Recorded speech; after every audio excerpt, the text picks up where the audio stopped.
대한민국 한설 예비역 장군.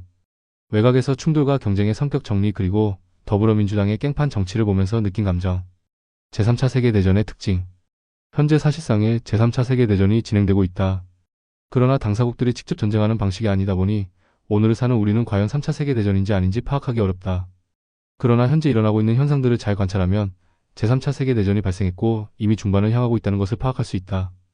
생각을 정리하기 위해 현재 진행 중인 제3차 세계대전의 특징을 다음과 같이 두서없이 정리해보았다. 첫째, 핵무기로 인해 교전 당사국인 강대국 간 직접적인 군사적 충돌은 하지 않는 대리전의 성격을 띈다. 우크라이나, 팔레스타인, 이스라엘, 레바논, 시리아, 필리핀. 예외적으로 필리핀에서는 미국과 중국 해군 간 직접적인 전자전이 수행되었다. 둘째, 교전 당사국의 영토에서의 군사작전이나 전쟁은 최소화된다. 셋째, 군사작전 못지않게 정치공작이 치열하게 전개된다. 조지아, 베네수엘라, 방글라데시, 파키스탄, 루마니아, 아르메니아, 필리핀 북구 3국의 나토 가입. 넷째, 군사과학적 기술의 발전으로 기존의 전쟁 수행 방식을 무력화시켰다. 드론, 대공미사일, 대한미사일. 러시아의 오레슈닉, 재래식 탄두로 핵무기급 파괴력. 오레슈닉 극초음속 중거리탄 도미사일은 사실상 제2의 핵무기라고 할 수 있다. 이런 무기의 등장은 국제 정치적 역학관계를 근본적으로 변화시킨다. 앞으로 어떤 상황이 벌어질지는 추가적인 관찰이 필요할 것이다. 다섯째, 실질적인 교전 당사국은 미국 대 러시아, 중국, 이란, 조선이다.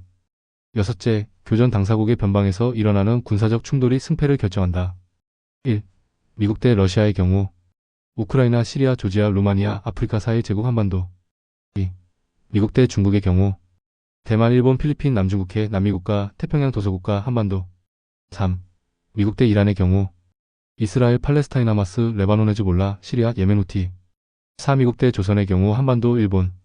일곱 번째, 군사전쟁과 경제전쟁이 동시에 일어나는 혼합전 양상.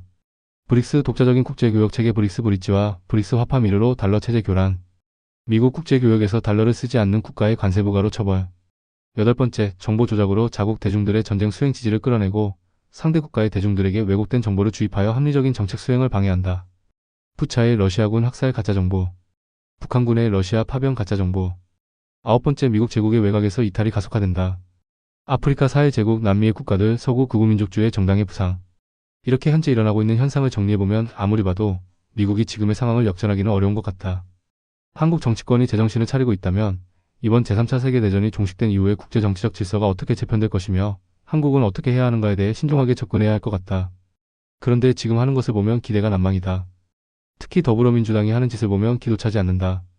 특활비 전액 삭감하고 예산 단독 통과시키는 것을 보니 정치를 하는 것이 아니라 마치 양아치가 깽판을 치는 것 같다. 기분이야 누가 그렇게 하고 싶지 않을까? 그러나 속 시원하게 조지는 것보다 더 중요한 것은 그 이후 어떤 일이 닥치고 벌어질 것인가를 생각하는 것이다. 더불어민주당은 최소한의 생각조차 없는 문외한 정당인 것 같다. 현재 국가 경제는 매우 심각하다. 이번 예산안으로 경제 실패 시 모든 책임을 더불어민주당이 다 떠안게 생겼다. 더불어민주당은 거의 자해를 하고 있는 것 같다. 이런 일을 보면서 이재명을 제거하고 더불어민주당을 혁신하지 않으면 한국의 미래는 없다는 생각이 든다.